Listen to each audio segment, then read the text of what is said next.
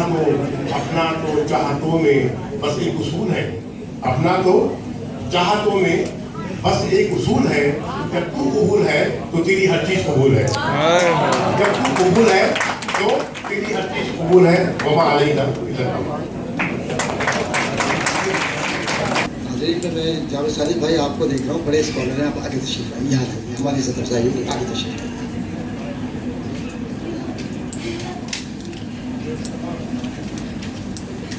Scholars کی تو عزت ہونی چاہیے.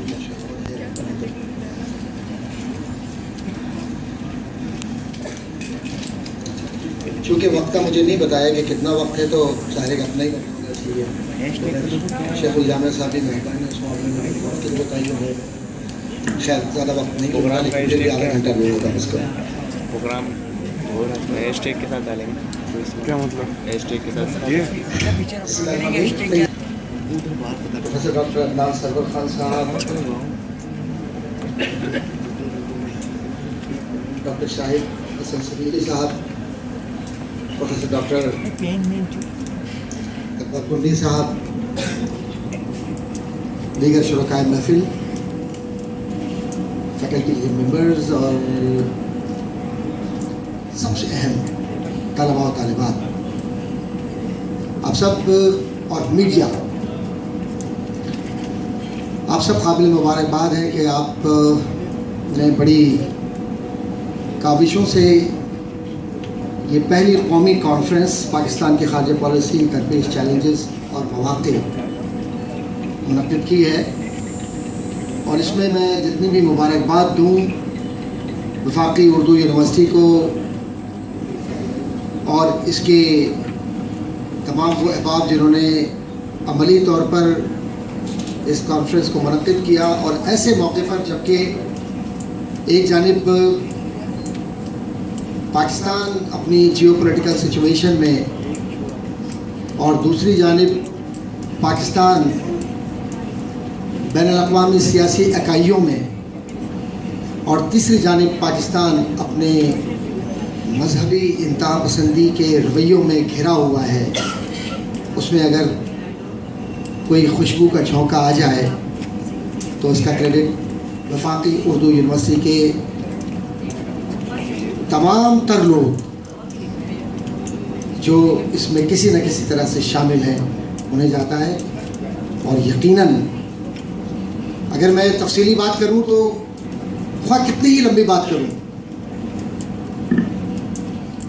ہمیشہ بات ایک ہی ہوتی ہے کہ ہمارے سامنے پاکستان کی خارجہ پالیسی کیا ہے. سب سے پہلے تو آپ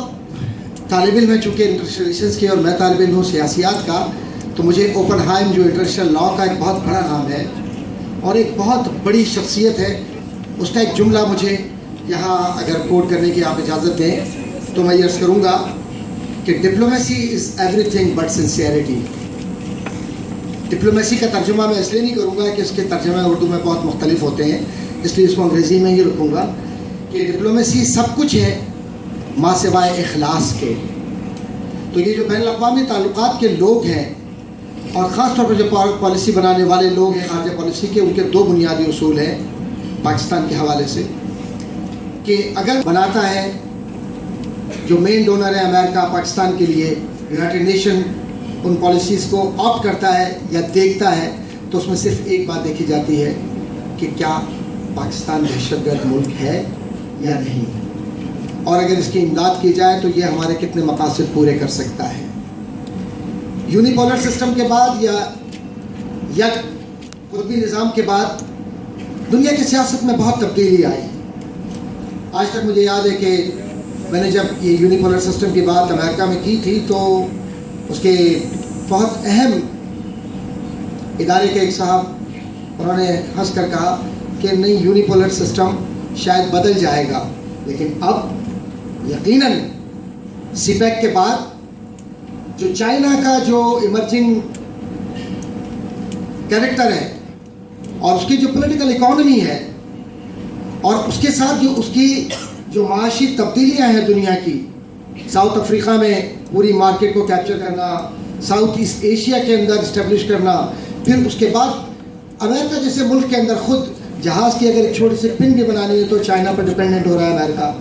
کیونکہ وہاں پر جو ریسورسز ہیں، معاشیات کے ماہر تو ڈاکٹر صاحب بیٹھے ہوئے ہیں، لیکن میں صرف پولیٹیکل اکانومی کی بات کروں گا کہ اس کا امپیکٹ فیکٹر کیا ہوتے ہیں اور ان کے اندر کیا تبدیلیاں آ رہی ہیں. اگر اس کو صرف اپنے ذہن میں آپ رکھیں، بڑا مختصر سے اشارے کے ساتھ بات کروں گا، تو گزشتہ دنوں تقریباً کوئی دو ہفتے پہلے مجھے انٹرنیشنل کانفرنس میں شرکت کا موقع ملا. جی سی یونیورسٹی، گورنمنٹ کالج یونیورسٹی، جو میرے آئیڈیل شخصیت حضرت علامہ اقبال رحمۃ اللہ تعالیٰ علیہ کا ادارہ ہے، اور اس میں مجھے اقبال کی خوشبو محسوس ہوئی. جب میں وہاں گیا تو میں نے وہاں پر بھی یہ بات کی کہ پاکستان نے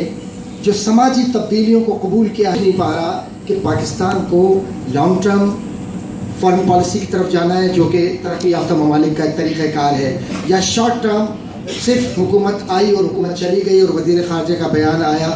اور بیان چلا گیا. اگر ہمیں سنجیدگی کے ساتھ واقعی خارجہ پالیسی کو بنانا ہے تو اس میں دو اہم ستون ہیں. ایک میڈیا، اس کو سنجیدگی کا اظہار کرنا ہوگا اور سنجیدگی کا رویہ رکھنا ہوگا، اور دوسرا وہ انٹلیکچوئل فورمز، خاص طور پہ تھنک ٹینکس جن کو آپ کہتے ہیں، ان کو پاکستان کے لیے وہ دینا ہوگا جو تمام سیاسی بالادستیوں سے اور وابستگیوں سے باہر ہو، اور وہ کچھ کریں کہ جس کی توقع قوم کرتی ہے. بدنصیبی پاکستان کی یہ ہے کہ پاکستان کی خارجہ پالیسی کے لیے جو انٹلیکچوئلز ہیں، جو یونیورسٹیز ہیں، جو کالجز ہیں، جو انڈیپینڈنٹ ریسرچرز ہیں، فری لانس ہیں، ان سب کی آرا کو ردی کا کاغذ سمجھ کر ایک طرف ڈال دیا جاتا ہے، اور عقل کل وہ سول بیوروکریسی کے لوگ یا ملٹری بیوروکریسی کے لوگ بن جاتے ہیں کہ جو کسی بھی اعتبار سے اس کے مستحق نہیں کہ ان کو وہ مرتبہ دیا جائے جو 33 سال، 40 سال، 45 سال پڑھانے والا شخص اپنی پوری زندگی اس میں گزار دیتا ہے کہ خارجہ پالیسی بنتی کیسے ہے اور اس کے توازن کے اصول کیا ہیں. جو پاکستان، چونکہ میں پاکستان تک بات کر رہا ہوں، تو پاکستان کے جو بنیادی مسائل ہیں، خارجہ پالیسی میں وزیر خارجہ کا نہ ہونا خود ایک بہت بڑا المیہ ہے.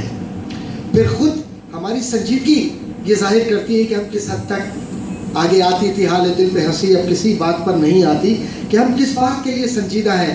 آیا ہم قومی تعلیمی کمیشن کی طرف سنجیدہ ہیں، معاشیات کی طرف سنجیدہ ہیں، مذہبی رواداری کی طرف سنجیدہ ہیں، انٹر کلچرل کمیونیکیشن کے لیے سنجیدہ ہیں، پاکستان میں وفاقیت ہونی چاہیے یا کنفیڈریشن ہونا چاہیے یا لوز کنفیڈریشن ہونا چاہیے، یا صوبہ پنجاب جو ہے وہ بالادستی کی بنیاد پر جو ہے وہ کالا باغ ڈیم کی طرف جا رہا ہے، یا جو دیگر 3 صوبے ہیں یہ محض صرف نعرہ لگا کر کہیں اپنے حقوق کے لیے مزید بات تو نہیں کر رہے. 18ویں ترمیم اپنی جگہ پر، وفاق کی جو HEC ہے، کنڈی صاحب بیٹھے ہوئے ہیں سامنے، وفاق کی HEC کام زیادہ کرے گی یا صوبائی HEC زیادہ کام کرے گی، یا تعلیم کے اندر کس کو زیادہ ہونا چاہیے، یونیورسٹی آف کراچی 78ویں نمبر پر ہے یا 81ویں نمبر پہ، یہ سب چیزیں بعد میں آتی ہیں. اصل بنیادی بات یہ ہے کہ پاکستان کا جو سب سے بڑا بنیادی مسئلہ ہے طالب علم کے حیثیت سے، علم سیاسیات کا طالب علم میں سمجھتا ہوں کہ 1935 کا جو ایکٹ پاکستان کو بدنصیبی سے پاکستان بننے سے پہلے آج کی تاریخ تک بدلی ہوئی صورتحال میں کسی نہ کسی طرح سے پاکستان کے جو دستوری ادارے ہیں ان کو متاثر کر رہا ہے. یہ بہت بنیادی بات عرض کر رہا ہوں میں آپ سے، چونکہ پولیٹیکل سائنس اور انٹرنیشنل ریلیشنز کے طالب علم ہیں. اور دوسری بڑی بات اہم ترین یہ ہے کہ جو آپ کو وفاق کو جو پاور ڈیلیگیٹ ہونا چاہیے تھا برطانوی حکومت سے، بدنصیبی ہے کہ گورنر کے بعد اور پارلیمنٹ کے بعد وہ آپ کو اصل طاقت، اصل قوت یا ڈیلیگیشن آف پاور اس طرح ہو ہی نہیں سکی. یہ دوسری اہم ترین بات ہے. اور تیسری اہم ترین بات یہ ہے جو بہت اہم ہے، جس کی وجہ سے پاکستان ٹوٹا،